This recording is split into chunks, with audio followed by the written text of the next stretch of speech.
ইরানের প্রতিরক্ষা ব্যবস্থা এবং দ্রুত পুনর্গঠন ক্ষমতা সম্পর্কে ইসরায়েল মারাত্মকভাবে ভুল ধারণা করেছিল। এমনটাই মনে করছেন মার্কিন think tank Quincy Institute for Responsible স্টেটক্রাফটের ভাইস প্রেসিডেন্ট ক্রিটা পার্সি।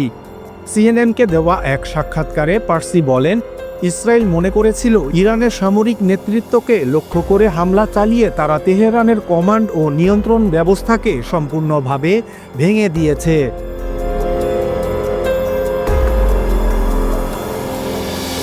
কিন্তু বাস্তবে দেখা গেছে ইরান খুব দ্রুততার সঙ্গে তাদের সামরিক কাঠামো পুনর্গঠন করে নিয়েছে। তার ভাষায় ইসরায়েল ইরানের সামরিক পুনর্গঠনের ক্ষমতাকে অবমূল্যায়ন করেছে। তারা ভেবেছিল কমান্ড সিস্টেম ধ্বংস করে দিয়েছে, কিন্তু বাস্তবে তা অল্প সময়ই পুনর্গঠিত হয়েছে। তিনি আরও বলেন, আমরা এখন দেখছি ইরানি ক্ষেপণাস্ত্রগুলো ইসরায়েলের প্রতিরক্ষা ব্যবস্থার একাধিক স্তর ভেদ করে ভেতরে প্রবেশ করছে, যা তেহরানের প্রযুক্তিগত সক্ষমতার একটি স্পষ্ট প্রমাণ।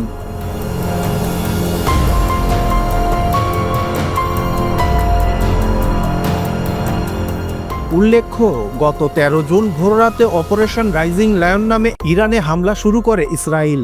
অভিযানের লক্ষ্য ছিল ইরানের কথিত পারমাণবিক কর্মসূচি ধ্বংস করা এবং শীর্ষ সামরিক নেতাদের হত্যা।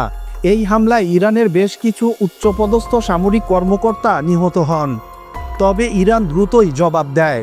হামলার পরদিনই তেহরান শক্তিশালী পাল্টা হামলা চালায়, যার ফলে ইসরায়েলের অভ্যন্তরে একাধিক বিস্ফোরণ ঘটে, বসতবাড়ি ধসে পড়ে এবং বিভিন্ন স্থানে আগুন ধরে যায়।